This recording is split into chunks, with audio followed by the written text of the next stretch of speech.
paz do Senhor Jesus, Pastor André com vocês mais uma vez, uma nota de Deus para o seu coração. Salmo número 2. Porque se amotinam as nações e os povos imaginam coisas vãs.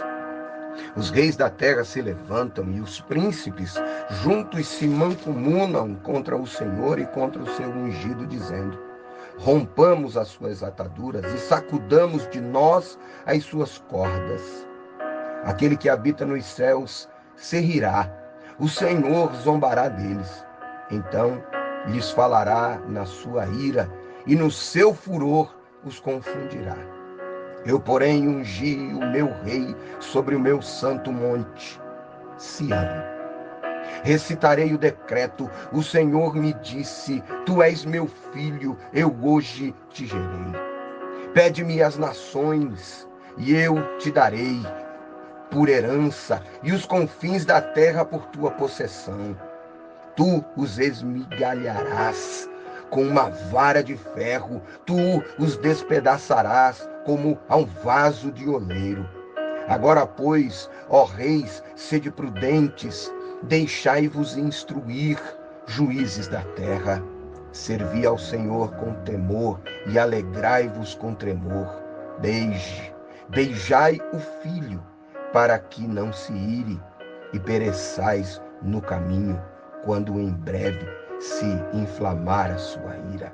Bem-aventurados todos aqueles que nele confiam. Este salmo é um salmo atribuído a Davi. Embora não apareça, não haja um sobrescrito, ou seja, embora não apareça o nome do remetente, daquele que escreveu,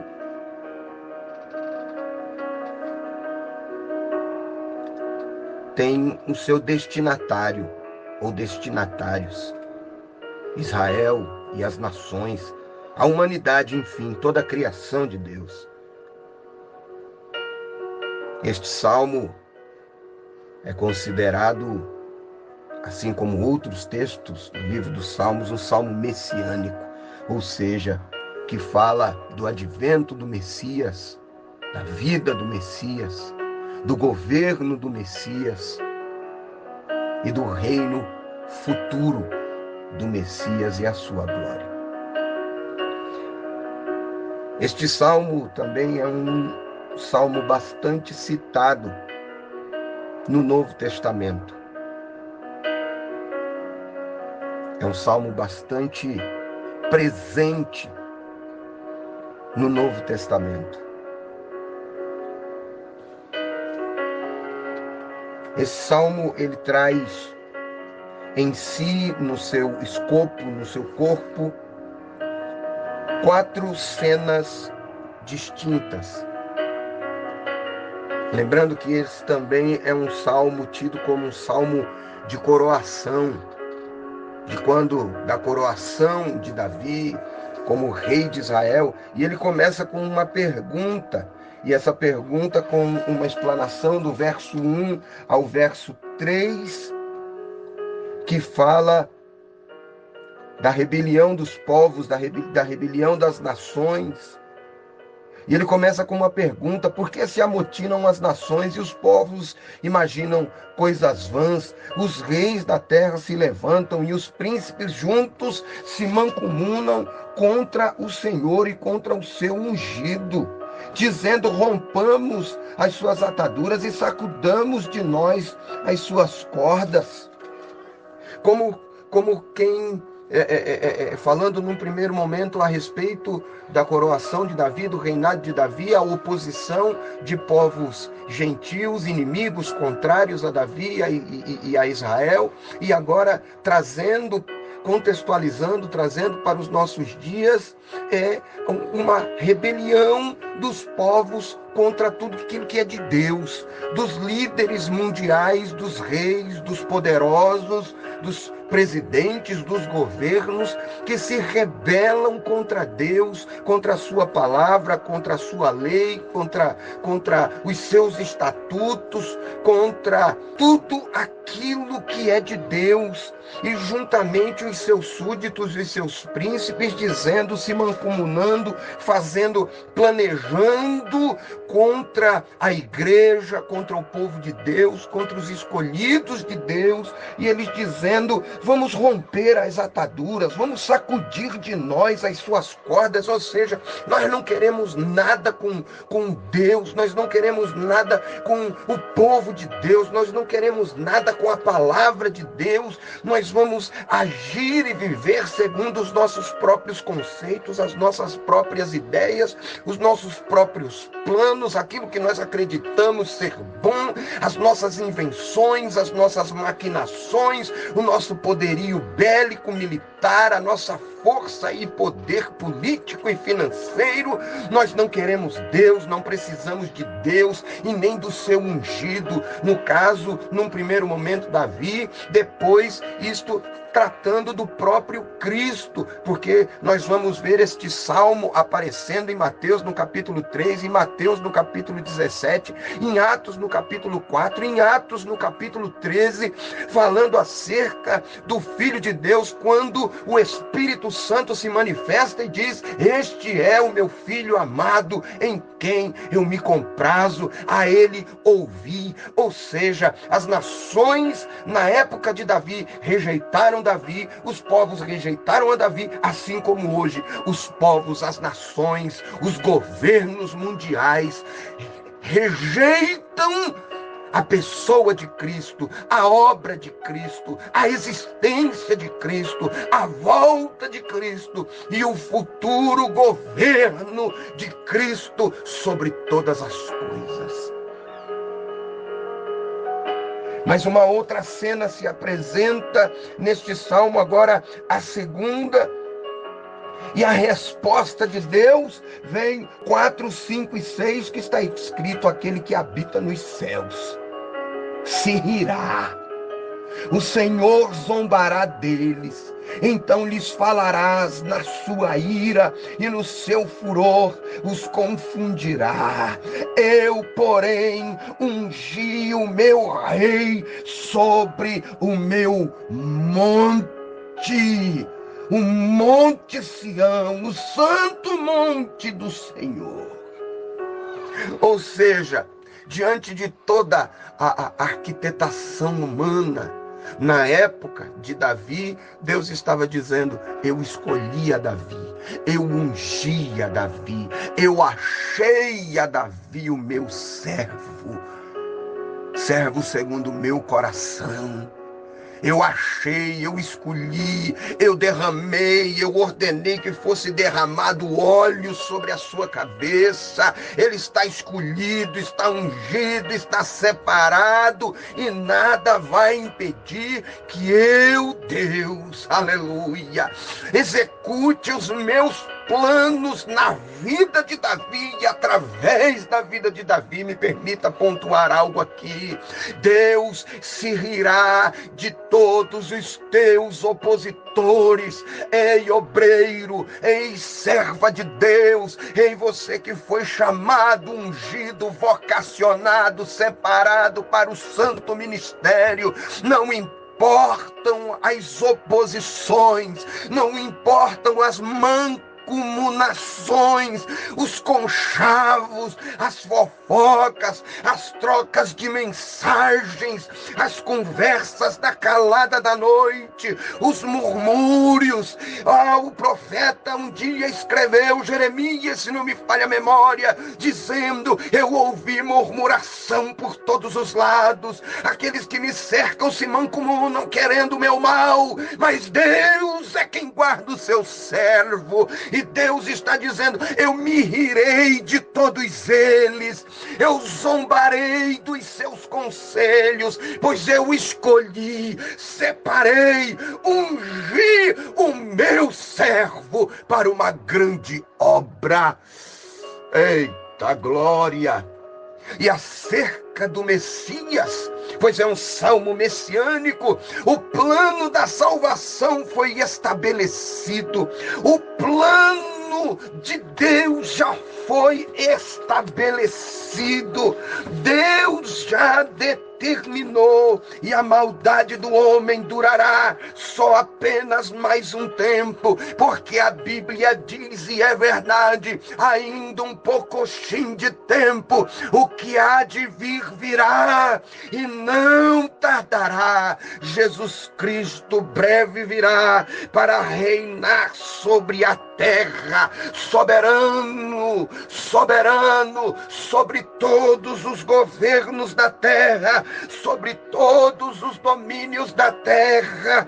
Ele dominará com vara de ferro. Aleluia. Romanos capítulo 1, verso 18. Porque do céu se manifesta a ira de Deus sobre toda a impiedade e injustiça dos homens que detêm a verdade em injustiça. Deus visitará este povo, visitará sua maldade na vinda do Filho de Deus. Nada vai impedir que os planos de Deus sejam realizados, ainda que as nações se mancomunem, se levantem contra tudo que é de Deus e contra os escolhidos de Deus. Nada, nem ninguém impedirá o agir de Deus e o plano de Deus e a manifestação do Filho de Deus.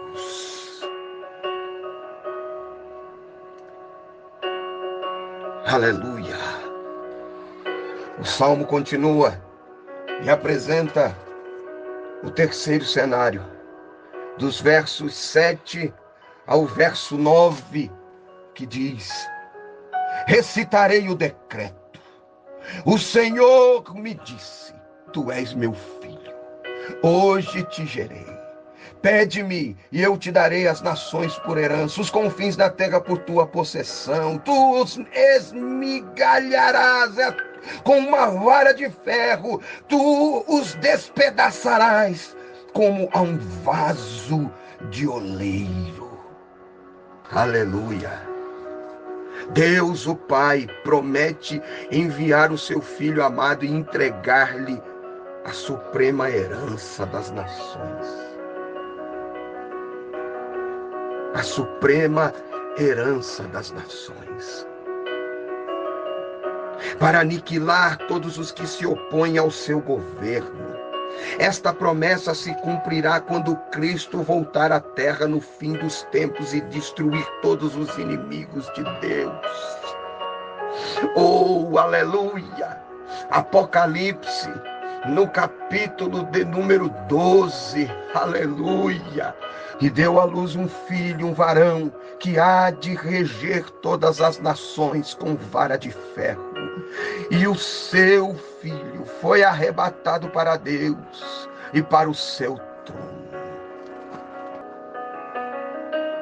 Apocalipse capítulo 19, verso 11 a seguir. Eu vi o céu aberto e um cavalo branco. E o que estava sentado sobre ele chamava-se Fiel e Verdadeiro, e julga e peleja com justiça. E os seus olhos eram como chama de fogo, e sobre a sua cabeça havia um diadema, e tinha um nome escrito que ninguém sabia senão ele mesmo. E estava vestido de uma veste tingida de sangue, e o nome pelo qual se chama é a Palavra de Deus. E seguiam-no os exércitos no céu, em cavalos brancos e vestidos de linho fino, branco e puro, e da sua boca saiu uma aguda espada, para ferir com ela as nações, e ele as regerá com vara de ferro, e ele mesmo é o que pisa o lagar do vinho, do furor e da ira do Deus Todo-Poderoso. E no manto e na sua coxa tem escrito este nome: Rei dos Reis e Senhor dos Senhores. E vi um anjo que estava no sol e clamou com grande voz, dizendo a todas as aves que voam pelo meio do céu: vinde, ajuntai-vos à ceia do grande Deus, para que comais a carne dos reis, e a carne dos tribunos, e a carne dos fortes, e a carne dos cavalos, e dos que sobre eles se assentam, e a carne de todos os homens, livres e servos, pequenos e grandes. E vi a besta e os reis da terra e os seus exércitos reunidos para fazerem guerra àquele que estava sentado sobre o cavalo e ao seu exército. E a besta foi presa, e com ela o falso profeta que diante dela fizeram os sinais, com que enganou os que receberam o sinal da besta e adoraram a sua imagem. Estes dois foram lançados vivos no lago de fogo que arde com enxofre, e os demais foram mortos com a espada que saía da boca do que estava sentado sobre o cavalo. E todas as aves se fartaram das suas carnes. Aleluia! Ele virá para reger com vara de ferro. Os homens se enganam quando observam a leitura bíblica e imaginam e dizem: Jesus há mais de 2000 anos veio à terra e ele foi preso, açoitado, escarnecido, crucificado. Quando entrou em Jerusalém, entrou montado num jumentinho. Se ele viesse hoje, os homens de igual modo o iriam vituperar, o iriam flagelar, o iriam torturar. Engano do ignorante que não conhece a Deus e a sua palavra, porque na sua primeira vinda ele veio como servo, mas na segunda ele virá como Senhor. Na primeira ele se sujeitou aos reis da terra, mas na segunda ele virá como Rei dos Reis. Na primeira ele entra em Jerusalém montado num jumentinho, mas na segunda ele virá montado num cavalo branco, e como no texto que lemos, na sua coxa é escrito Rei dos Reis. Ele virá para reger com vara de ferro e destruir o poder das nações. Aleluia, aleluia. E ninguém poderá impedir este grande dia, o grande dia do Senhor.